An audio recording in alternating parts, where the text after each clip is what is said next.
नमस्कार दोस्तों। आज के लेक्चर में हम पढ़ेंगे होमोमॉर्फिज्म।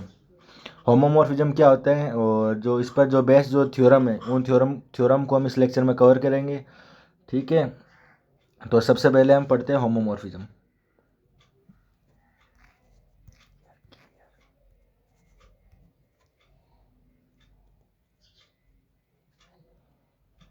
होमोमॉर्फिज्म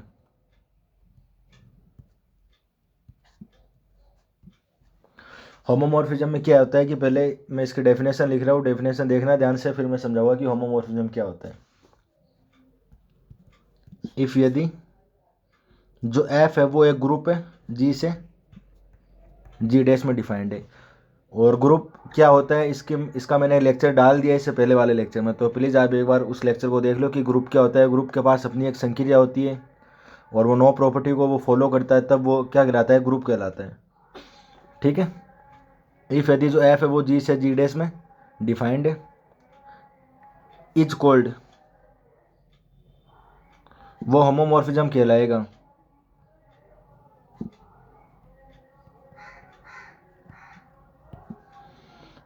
यदि अगर वो एक कंडीशन को सेटिस्फाइड हो जाए तो जो एफ होगा वो एक होमोमॉर्फिज्म कहलाएगा ग्रुप जी से जी डैश में।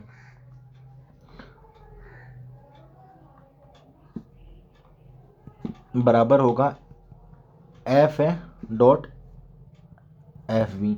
जो ये जो संक्रिया है इस ग्रुप की है और जो ये जो संक्रिया है वो जो जी डैश हमारा जो ग्रुप है उस ग्रुप की है।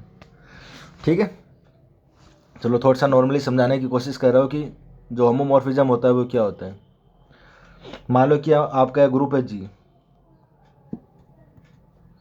और ये एक दूसरा ग्रुप है जी डैश। इसको मैं नाम दे दिया जी डैश और इसको मैंने नाम दे दिया जी।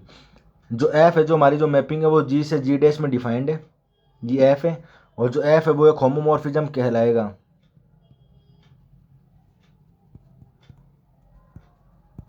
होमोमॉर्फिज्म कहलाएगा यदि वो एक कंडीशन को सेटिस्फाइड हो जाए।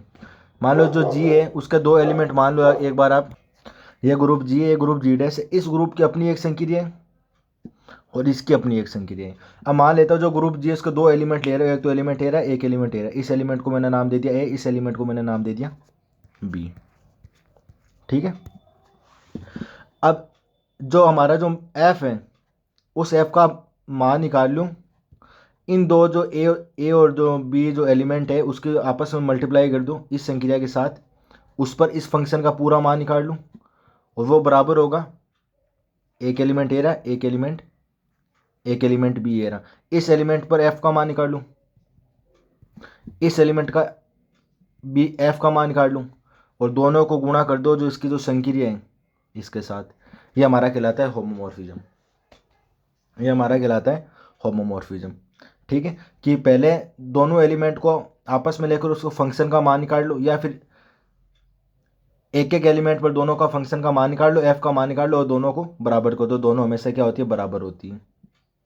ये होता है हमारा होमोमॉर्फिज्म। अब हम देखेंगे कर्नल ऑफ होमोमॉर्फिज्म कि जो होमोमॉर्फिज्म होता है होमोमॉर्फिज्म का कर्नल क्या होता है। ये इंपॉर्टेंट चैप्टर है और इंपॉर्टेंट टॉपिक भी है कि होमोमॉर्फिज्म का कर्नल क्या होता है, उस पर हम थोड़ा सा देखते हैं।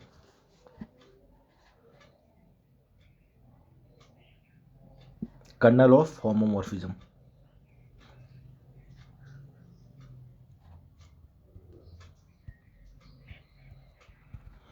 Kernel of homomorphism. ठीक है, कर्नल ऑफ होमोमॉर्फिज्म में देखो कर्नल को हम दर्शाते कैसे, कर्नल को हम दर्शाते कैसे। अब बिना होमोमॉर्फिज्म के तो हम बात ही नहीं करेंगे। कर्नल वहीं पर ही होगा जहाँ पर होमोमॉर्फिज्म होगा। बिना होमोमॉर्फिज्म के से पहले तो हम कर्नल के बारे में पढ़ ही नहीं सकते। तभी मैंने आपको बताया कि जो होमोमॉर्फिज्म है वो क्या होते हैं। अब हम पढ़ेंगे कर्नल क्या होते हैं। आप सबसे पहले मान लो कि जो एफ है वो आपका एक होमोमॉर्फिज्म है। जो एफ है वो होमोमॉर्फिज्म है जी से जी डैश में। जो एफ है वो एक होमोमॉर्फिज्म है, ये मान लो आपका जी है और ये मान लो आपका जी डैश है। और वो एक होमोमॉर्फिज्म है एफ से जी से जी डैश में। एफ हमारा एक होमोमॉर्फिज्म है जी से जी डैश में। इसका मतलब जो होमोमॉर्फिज्म की जो वो पहली कंडीशन होती है वो उसको फॉलो करेगा। अब जो कर्नल होता है, कर्नल कर्नल की जो डेफिनेशन क्या होती है वो देखो, अगर इफ यदि F is a homomorphism from the group G to G dash, definition देखना है इसकी। इफ यदि F is a homomorphism,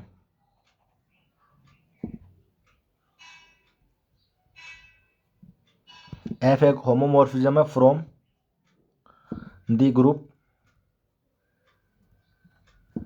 ji to G dash, वो जी से जी डैश में एक होमोमॉर्फिज्म है, वो जी से जी डैश में एक होमोमॉर्फिज्म, देन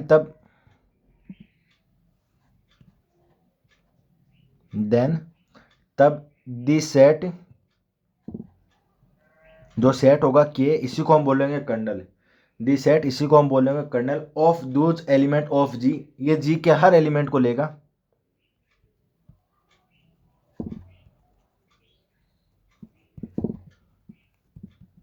ये जी के हर एलिमेंट को लेगा, जिसको जो हमारी जो एफ है उसमें रखेगा, और जो जी डैश वाला जो ग्रुप है उसकी हमें आइडेंटिटी दे देगा, उसकी हमें आइडेंटिटी दे देगा। और इसको हम इस तरीके से डिफाइंड करते हैं कि जो हमारा जो के फॉर कर्नल होता है, जो कर्नल जो एफ होता है वो बराबर होगा, एक वो सेट होता है, ये जो जी हमारा जो ग्रुप है उसका हर एलिमेंट को लेगा। मान लो जो एक्स है वो जी का एलिमेंट है, एक्स है वो जी को एलिमेंट होगा, उसको फंक्शन में रखो, आप मैपिंग में रखो, और बराबर आपको आइडेंटिटी दे देगा। जो ई डैश है वो एक आइडेंटिटी है।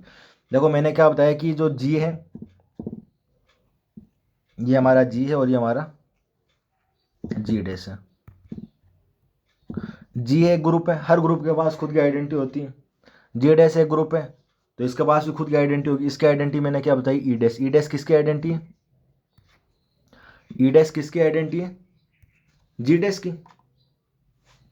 और जो हमारा एफ है वो एक होमोमॉर्फिज्म है जी से जी डैश में, तो मैं इसको बोलते हैं कर्नल, कर्नल ऑफ होमोमॉर्फिज्म। चलो एक बार और दे, मान लो जो जी है, जी के वो एलिमेंट ले रहा हूँ मैं, जी के वो एलिमेंट ले रहा हूँ जिसको मैंने एफ में रखा, जिसको मैंने एफ में रखा। एफ में रखने पर जो एलिमेंट लिया उसको मैंने नाम दे दिया के।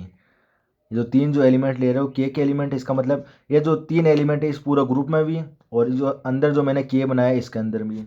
इसका मतलब जो के होता है, जो कर्नल होता है, वो एक सबसेट होता है किसका, जी का। सबसेट क्या होता है कि जो एलिमेंट जी के पास है वो एलिमेंट के पास भी है। इसका मतलब जो कर्नल है वो, जो कर्नल है वो सबसेट होगा किसका, जी का। तो इसके जी के वो एलिमेंट ले रहा हूँ जो कर्नल में भी आ रहे हैं। इसको जब मैंने एफ में रखा, इसको मैंने जब एफ में रखा, तो रखने पर मेरे पास दूसरे ग्रुप की क्या आइडेंटिटी हो, वो आइडेंटिटी क्या है, ई डैश। इसको हम बोलते हैं कर्नल ऑफ होमोमॉर्फिज्म। तो इसमें हमें पहली बात हमें क्या पता चली कि जो कर्नल होते हैं वो एक जी का सबसेट होता है, क्योंकि कर्नल में कौन से एलिमेंट आए थे, जी के वो एलिमेंट आते हैं जिसको एफ में रखने में आइडेंटिटी आती है। मतलब कर्नल में जी के एलिमेंट आ रहे हैं, इसका मतलब कर्नल किसका सबसेट हुआ, जी का सबसेट हुआ। हुआ या नहीं हुआ, हुआ। इसको हम बोलते हैं कर्नल ऑफ होमोमॉर्फिज्म। अब हम एक थ्योरम पढ़ेंगे, वो थ्योरम है first theorem of iso homomorphism. वो होमोमॉर्फिज्म की पहली थ्योरम है। होमोमॉर्फिज्म की पहली थ्योरम क्या बोलती है, इसके बारे में हम इस लेक्चर में हम और पढ़ेंगे। तो इसका स्टेटमेंट दिखाता हूँ कि उसका स्टेटमेंट क्या है। ये हमारी पहली थ्योरम है होमोमॉर्फिज्म की, फर्स्ट थ्योरम ऑन होमोमॉर्फिज्म। इसका स्टेटमेंट क्या बोलते हैं उसको थोड़ा ध्यान से देखना। इफ़ यदि एफ, जो एफ है वो हमारा होमोमॉर्फिज्म है। इफ यदि F is a homomorphism, F एक होमोमॉर्फिज्म है from G to G dash. From a group, G a group है उसकी आइडेंटिटी होगी, जी डैश ए ग्रुप है उसकी आइडेंटिटी होती है, क्योंकि जो हर ग्रुप होता है उसकी खुद की आइडेंटिटी होती है। वो जी से जी डैश में क्या है, एक होमोमॉर्फिज्म विथ कर्नल की, विथ कर्नल के साथ, ठीक है। देन तब जो के होगा वो नॉर्मल सब ग्रुप होता है जी का। यहाँ पे जो के है वो नॉर्मल नहीं है, कोई नॉर्मल नहीं है, जो के है वो कर्नल है। हमें यह प्रूफ करना होगा कि जो कर्नल होगा वो जी का नॉर्मल सब ग्रुप होता है। जो नॉर्मल सब ग्रुप होता है वो सब ग्रुप भी होता है और वो सबसेट भी होते हैं। इसका मतलब पहले तो हमें दिखाना होगा कि जो के है, जो हमारा जो कर्नल है वो जी का क्या है, सबसेट है। और फिर हमें दिखाना होगा कि जो के है वो जी का क्या है, सब ग्रुप है। और लास्ट में हम प्रूफ कर देंगे जो के है वो जी का क्या है, नॉर्मल सब ग्रुप है। ठीक है, आ जाते हैं इसका प्रूफ करने की कोशिश करते हैं।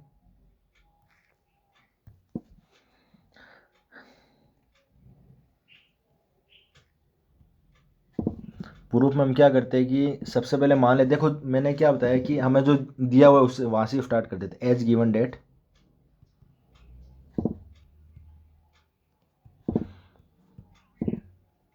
F is homomorphism,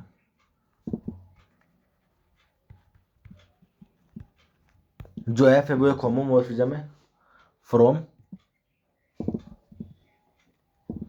ji to G dash, वो जी से जी डैश में क्या है, होमोमॉर्फिज्म है। एंड लेट और मान लेते हैं, क्योंकि जो जी एक ग्रुप है इसका मतलब इसकी आइडेंटिटी होगी, जी डैश एक ग्रुप है इसका मतलब इसकी भी आइडेंटिटी होगी। एंड लेट माना e and e dash, e and e dash are identity, ये identity of the group G and G dash respectively का मतलब होता है क्रम से, यानी जो ई है वो आइडेंटिटी है किसकी, जी की, जो ई डैश है वो आइडेंटिटी है किसकी, जी डैश की। इतना हमें दिया हुआ है, इसको मैंने मान लिया, ठीक है।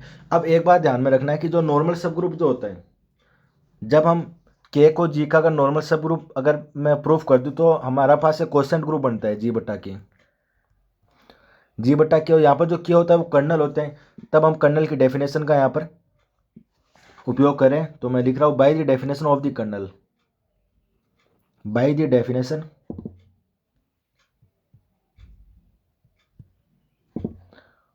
Of the kernel. कर्नल की मैं डेफिनेशन ले रहा हूँ, और कर्नल को हम कैसे व्यक्त करते हैं, कर्नल एफ। कर्नल में कौन से एलिमेंट आते हैं, कर्नल में जी के वो एलिमेंट आते हैं, कर्नल में जी के वो एलिमेंट आते हैं जिसको हम एफ में रखने पर हमें आइडेंटिटी दे देता है, यानी ई डैश दे देगा। और ई डैश क्या है, सेकंड ग्रुप की आइडेंटिटी। मैंने क्या लिखा, जो कर्नल है, कर्नल एफ में जी के वो एलिमेंट आते हैं जिसको एफ में रखने पर वो आइडेंटिटी देता है हमें ई डैश। ये हमारा है कर्नल की परिभाषा, ठीक है, ये हमारी कर्नल की परिभाषा। अब हम एक बात हम जानते हैं कि एज बिन आउट डेट हम जानते हैं कि जो ई पर ई डैश आता है, यानी ई को, ई किसकी आइडेंटिटी है, जी की, क्योंकि जी ए ग्रुप है, ग्रुप के पास आइडेंटिटी होगी। तो ई को मैंने एफ में रखा तो ई डैश आएगा, ई को मैंने एफ में रखा ई डैश आएगा। इसका मतलब ई किसका एलिमेंट हुआ, के का एलिमेंट। ई के का एलिमेंट क्यों हुआ, क्योंकि वो एलिमेंट जिसको एफ में रखने पर अगर हमें दूसरा ग्रुप की आइडेंटिटी देता है, इसका मतलब वो एलिमेंट जो हमने एफ में रखा है वो ई का एलिमेंट हुआ, इसका मतलब ई के का एलिमेंट हुआ। अगर ई के का एलिमेंट हुआ इसका मतलब जो ई है, जो हमारा जो के है वो एक नॉन इम्पटी, इस नॉन इम्पटी का मतलब वो खाली नहीं है, उसके पास ई तो हो गई, ई तो पक्का ही होगा, जो हमारा जो कर्नल है वो खाली नहीं होता कभी, ठीक है। अब हमें क्या प्रूफ करना होगा कि जो जो कर्नल है वो एक सब ग्रुप है, वो जी का सब ग्रुप है। सब ग्रुप करना, सब ग्रुप जब हम प्रूफ करते हैं तब हम क्या करते हैं, सबसे पहले मैंने मान लिया कि लेट, मैंने माना लेट मैं दो एलिमेंट दे रहा हूँ, और वो दो एलिमेंट उसके लूँगा जिसको हमें सब ग्रुप प्रूफ करना है। मैंने मान लिया कि ए और जो बी है वो के एलिमेंट है। अगर ए और बी के एलिमेंट है तो के क्या होता है, के पास कौन सा एलिमेंट होता है जिसको हम एफ में रखने पर हमें आइडेंटिटी देता है।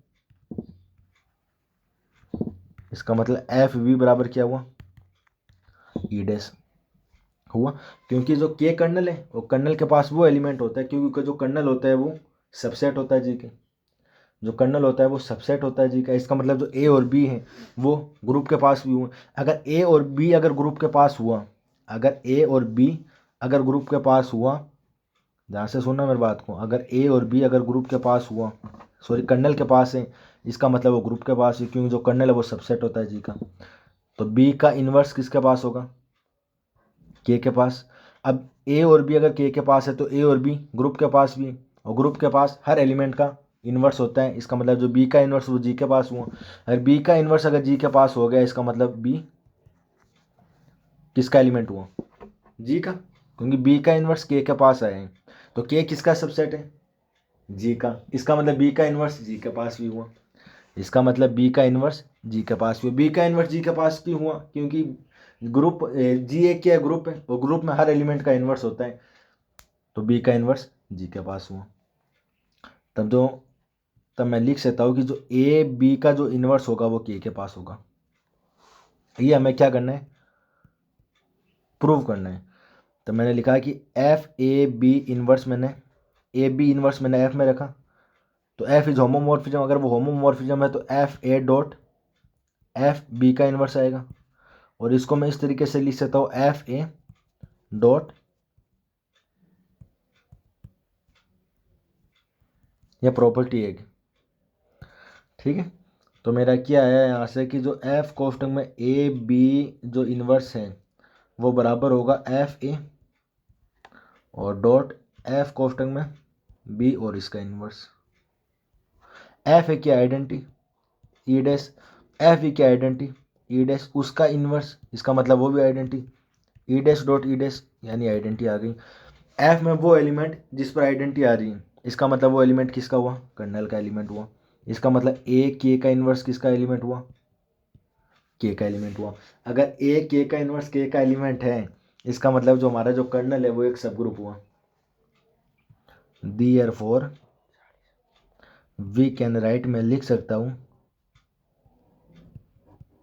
जो के है वो इज ए सब ग्रुप ऑफ जी। वो जी का क्या हो गया, सब ग्रुप हो गया, सब ग्रुप हो गया। अब मैं एक चीज और प्रूफ कर देता हूं, मैं इतना प्रूफ और कर देता हूं, जो के है वो सबसेट है किसका, जी का।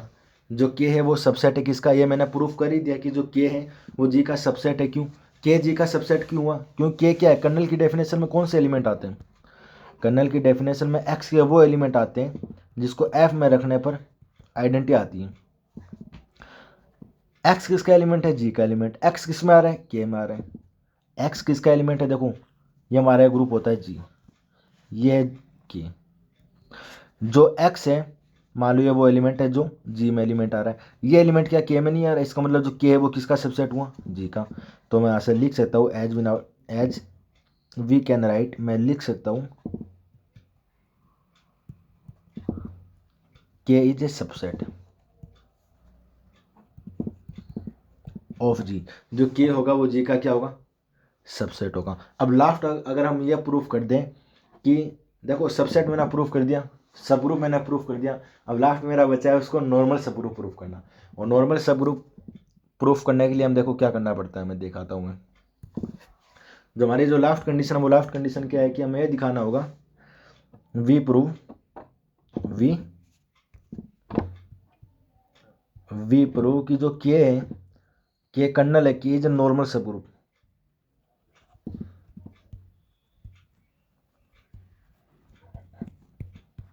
कि जो के है वो एक नॉर्मल सब ग्रुप है किसका, जी का।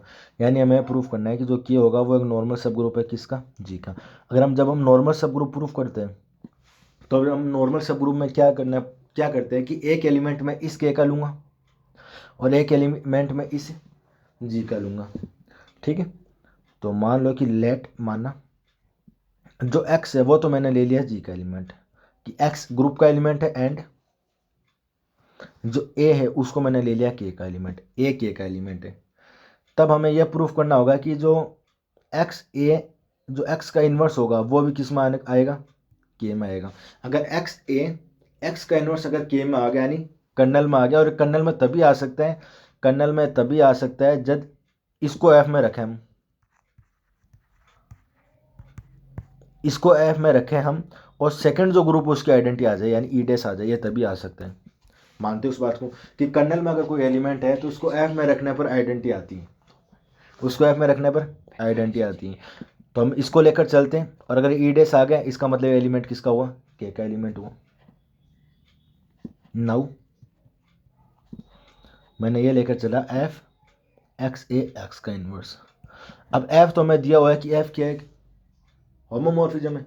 और होमोमॉर्फिज्म इसको मैं मतलब मैं इसको इस तरीके से लिख सकता हूँ एफ एक्स डॉट एफ है डॉट एफ एक्स का इन्वर्स। तो ये हो जाएगा एफ एक्स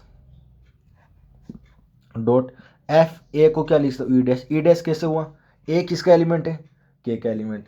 तो इसको मैं अगर एफ में रखूँगा तो वो सेकेंड ग्रुप की आइडेंटिटी देगी हमें, इसका मतलब यानी ये हो गया ई डैश। इसको मैं क्या लिख सकता हूँ, एफ एक्स,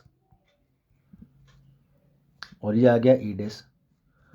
तो बराबर क्या आ जाएगा, बराबर क्या हो जाएगा, एफ कोष्टक में एक्स ए एक्स का इन्वर्स बराबर आया मेरे पास एफ एक्स है डॉट ई डैश है,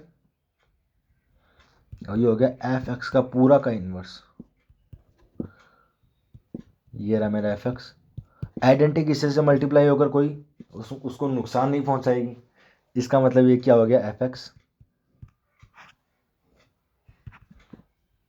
ये एफ एक्स है, ये इसका इन्वर्स है, उसका इसका मतलब जो भी आएगा वो आइडेंटिटी आएगी, ई डैश। इसका मतलब एफ कोष्टक में एक्स ए, एक्स का इन्वर्स बराबर क्या आ रही है, ई डैश आ रही है। तो जिस पॉइंट को हम एफ में रखें और उस पर आइडेंटिटी दे दी, इसका मतलब वो एलिमेंट किसका हुआ, कर्नल का एलिमेंट हुआ। इसका मतलब एक्स ए, एक्स इन्वर्स किसका एलिमेंट हुआ, कर्नल का एलिमेंट हुआ। इसलिए मैं लिख सकता हूँ एज वी कैन राइट, मैं लिख सकता हूँ कि जो एक्स ए, जो एक्स इन्वर्स है वो के का एलिमेंट हुआ एंड के इज नॉर्मल सब ग्रुप, नॉर्मल सब ग्रुप ऑफ जी। ये हमारा आज का लेक्चर था। ठीक है दोस्तों, लेक्चर को थोड़ा ध्यान से देखना और अच्छा लगे तो कमेंट करना, लाइक करना, शेयर करना। बहुत बहुत धन्यवाद, शुक्रिया।